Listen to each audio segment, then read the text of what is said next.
Olá, seja muito bem-vindo, você que está conectado em flashscore.com.br e é mais um pré-jogo daqueles pesados. Já foi final de Libertadores em 2005, São Paulo e Atlético Paranaense, só que agora é outro cenário, é outra competição, é a Copa do Brasil, fase oitavas de final.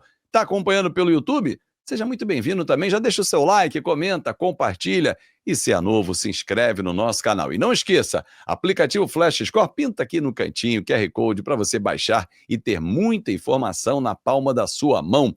Matheus Damascena, quero te convocar para falar sobre esse grande jogo, mas que hoje tem times em séries diferentes. São Paulo jogando a Série A do Campeonato Brasileiro, enquanto o Atlético Paranaense está patinando na Série B, correndo sério risco de não voltar à Série A, está na 10ª posição. E vem pressão para cima do Furacão. O que esperar desse confronto? Tudo bem, Matheus? Tudo bem, Fábio? Tudo bem você que está aqui com a gente, né? Obrigado pelo carinho da sua companhia. Realmente, Fábio, vai ser um confronto muito interessante da gente ver, porque a gente tem duas grandes equipes tradicionais do futebol brasileiro, em situações muito opostas, é claro, na temporada.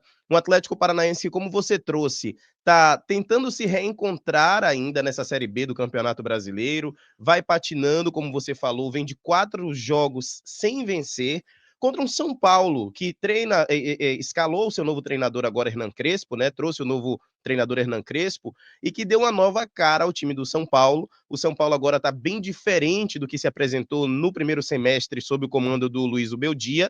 A torcida já estava realmente com uma relação desgastada com o ex-técnico e agora chegou o argentino Hernan Crespo, começa a dar uma nova cara para o time do São Paulo, por mais que tenha perdido aquele jogo na estreia para o Flamengo, mas nos outros jogos o São Paulo foi bem, empatando com o Bragantino, conseguiu uma vitória no último fim de semana contra o Fluminense, e aí chega embalado para esse duelo contra o Furacão. Esse duelo diante do Furacão, o torcedor do Atlético pensa assim, mas por que foram tirar o Zubeldia e colocar o Crespo? Porque é outro time, né? Pós-Copa do Mundo, é inegável que o São Paulo cresceu muito. Tá mais organizado, tá mais ajustadinho dentro de campo, o time não tá tão espaçado, porque a última imagem antes da Copa do Mundo foi a derrota para o Vasco no Morumbi, em que o Vasco passeou em cima do São Paulo por 3-1, mas depois não. São Paulo já conseguiu grandes resultados e vem de um 3-1 em cima do Fluminense. É favorito para esse confronto, Matheus? Bom, os números, Fábio, mostram que sim, né? A gente tem até uma arte para mostrar aqui para a galera que está com a gente, porque os números eles mostram que existe sim um favoritismo da equipe do São Paulo. Esses aí são os números de São Paulo e Corinthians, o grande clássico majestoso que a gente teve recentemente. E a gente está tendo um São Paulo que tem um atacante que está atravessando uma grande fase, né? Que é o Luciano. Ele vai passando por uma belíssima fase, fez 2 gols, os gols que deram a vitória ao São Paulo nesse clássico contra o Corinthians, e a gente está vendo que o que mais finalizou aí foi o Luciano, né? Com 5 finalizações, ele acertou 2 chutes, 5 chutes que ele deu.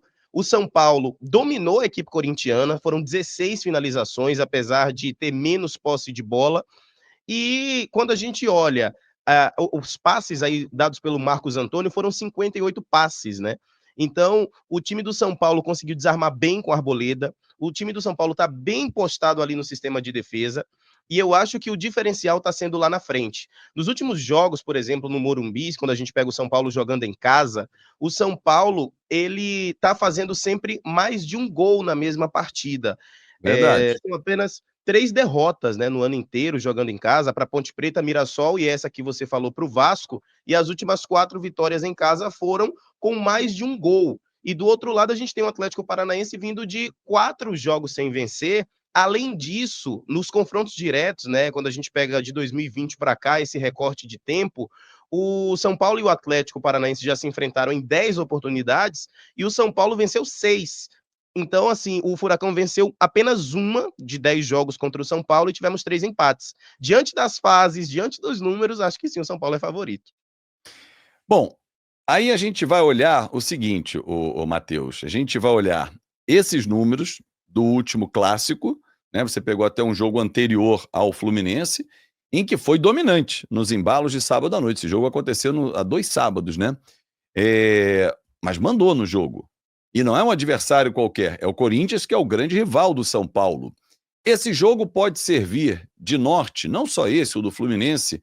Olha, é assim que tem que atuar o São Paulo para passar pelo Atlético Paranaense? É assim, principalmente jogando em casa, né, e principalmente contando com a boa fase do Luciano, porque além de marcar esses 2 gols do São Paulo contra o Corinthians, o Luciano foi o responsável pela vitória do São Paulo jogando lá no Alfredo Jaconi contra o Juventude, também logo depois, e apesar de ter perdido um pênalti contra o Fluminense no jogo de domingo, né, o São Paulo venceu com sobra 3-1 e jogou bem. Então o Luciano está vivendo uma boa fase, esse é um diferencial e o time do Hernan Crespo joga para frente. A gente já deu para perceber que o São Paulo não fica mais atrás, que era uma característica ali do Zubeldia que a torcida não gostava muito, aquele excesso de posse de bola na defesa. O São Paulo está valorizando a posse da bola, mas está convertendo essa posse de bola em boas possibilidades de gol lá na frente e principalmente em objetividade. Afinal de contas, a bola está entrando e os resultados estão chegando aí para o São Paulo.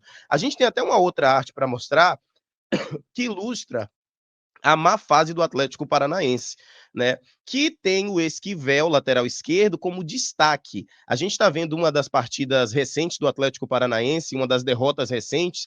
Ele vem de 4 jogos sem vencer, como a gente trouxe, né? 2 derrotas, perdeu para o Goiás por 1-0 e para o Volta Redonda, e empatou com Ferroviário e América Mineiro.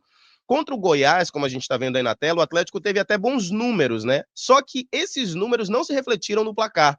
Dentro de campo, o Atlético dominou. 21 finalizações, só que 2 apenas foram no alvo. Falta objetividade. Os jogadores têm que treinar um pouco mais a mira ali na frente. 70% de posse de bola. O Goiás teve 7 finalizações, 4 delas foram no gol e acabou que os pontos foram para o Goiás, que conseguiu vencer na Arena da Baixada.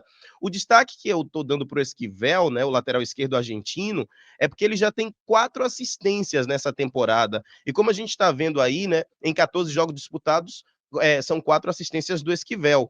Ele conseguiu dar 5 finalizações nessa partida aí contra o Goiás. E foi o que mais tocou na bola ali na defesa do Goiás, com 119 passes. Significa que ele participa muito do jogo.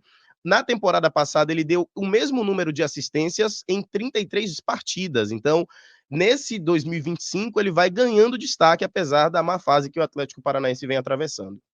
E aí a Série B, eu não sei se o torcedor vai falar assim: ah, esquece Copa do Brasil, nosso foco tem que ser a Série B, porque é voltar à Série A do Campeonato Brasileiro. O torcedor do Atlético, do Furacão, ele não imagina ficar 2 anos ou 3, passar mais tempo, né? Óbvio que outros grandes já aconteceu isso. Cruzeiro passou 3 temporadas seguidas, o Vasco passou 2 temporadas seguidas também. Enfim, mas hoje ele está a 5 pontos do G4. A Chapecoense é quem abre o G4. Será que não é momento de, não é abrir mão da Copa do Brasil, mas dar foco ao Campeonato Brasileiro da Série B? Porque, para mim, ali é a grande questão da temporada, né? Ele está bem no meio da tabela. 5 para cima para o G4 e 5 para o Z4, que começa com a Ferroviária com 20 pontos, hein? Com certeza. E a gente sabe que o Campeonato Brasileiro da Série B, ele é a gripe, viu? A gripe, apesar da temperatura estar oscilando, a Mas é gripe tá chegando. oscilação. A gente entra no ar-condicionado, vai no calor. Isso, o corpo não responde bem, mas fica tranquilo, é isso. É, então o Atlético Paranaense, ele sabe que a Série B é um torneio muito complicado, porque você perde pontos importantes, como por exemplo, perdeu para a Ferroviária e para o Goiás em Sim. casa, né. Então você perde pontos importantes e esses pontos fazem falta no final. O Atlético, ele nesse momento está a 5 pontos do G4, tá ali pertinho do G4, a 5 pontos, e o foco dele deve ser o Campeonato Brasileiro sim, porque é um time de muita tradição, a torcida não reagiu bem ao rebaixamento do Atlético. Tem muita gente ainda protestando porque o Atlético não está entre os 4 que vão subir, né. E é claro, o Atlético é um time tradicionalíssimo da Série A, tem seu estádio, tem a sua torcida, então é um time que precisa estar na elite para a sua torcida, é inaceitável jogar mais um ano de Série B. Agora, eu particularmente acho que dá para o Atlético manter o foco e tentar ali ganhar mais um pouco de roupagem na Copa do Brasil, chegar ali até as quartas de final, tentando tirar o São Paulo, até porque a gente sabe que é um torneio bastante lucrativo, né? E isso também é importante para as próximas temporadas do clube. Sem dúvida nenhuma, né? Passar de fase, embolsar mais de 4 milhões de reais, chegar à fase quartas de final, é ficar entre os 8 melhores da competição e é olhar para frente e falar assim, bom, vão faltar 6 jogos para ser campeão, quartas de final, semifinal e a final. Mas acho que no caso do Atlético o foco tem que ser na Série B, porque jogar mais uma temporada a torcida não vai aguentar.